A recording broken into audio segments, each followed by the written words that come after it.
কাস্টমারদের buyer journey অবশ্যই আপনাকে বুঝতে হবে, সেটা বুঝে আপনি আপনার ব্যবসা বাড়ান। আপনি কিভাবে আপনার কাস্টমারদের কেনার মানসিকতা বুঝে আপনি আপনার ব্যবসা বাড়াতে পারবেন? প্রথমে হচ্ছে অ্যাওয়ারনেস। আপনাকে আপনার কন্টেন্টের মাধ্যমে আপনার বিজনেসের অ্যাওয়ারনেসটা বাড়াতে হবে। আপনি যে কোনো ধরনের কন্টেন্ট ব্যবহার করতে পারেন, গ্রাহকদের সমস্যার সমাধান বুঝিয়ে কন্টেন্ট তৈরি করতে পারেন, বিজনেসের প্রোডাক্ট বা সার্ভিসেস কিংবা অফিস ট্যুর দেখিয়ে আপনি অ্যাওয়ারনেস ইনক্রিজ করতে পারেন। নেক্সট হচ্ছে ইন্টারেস্ট। আপনার প্রোডাক্ট কেন দরকার আপনার গ্রাহকদের সেটা ব্যাখ্যা করুন। থার্ড হচ্ছে ডিজায়ার। আপনাকে প্রোডাক্টের অফার ডিসকাউন্ট দিতে হবে। ফোর্থ হচ্ছে অ্যাকশন। আপনি আপনার ভিডিও কন্টেন্টে সিটিয়ে দিয়ে উৎসাহ দিন আপনার কাস্টমারদের কেনার জন্য। শুধু কেনার জন্যই অ্যাকশন নেয় না, আপনি সেক্ষেত্রে কোনো ফ্রি কনসালটেশন কিংবা আপনি কোনো রকম সাহায্য যদি আপনি দিতে চান সেটার জন্য আপনি উৎসাহ দিতে পারেন।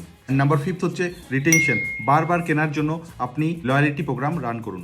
আপনাকে অবশ্যই মাথায় রাখতে হবে যে আপনার এই টার্গেটেড অডিয়েন্সের মধ্যেই আপনার টার্গেটেড কাস্টমার রয়েছে।